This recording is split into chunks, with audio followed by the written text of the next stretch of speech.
very hard so that they can get and earn their living. As we see here, Mr. Timo is doing a good job, and we think one day or 2 years to come will be somewhere else. Ama namna gani Timo?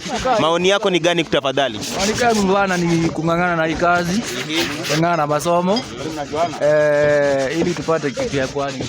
Yeah, nini likuvutia ukaanza kufanya ukaamua kukuja kwa kazi ya automotive?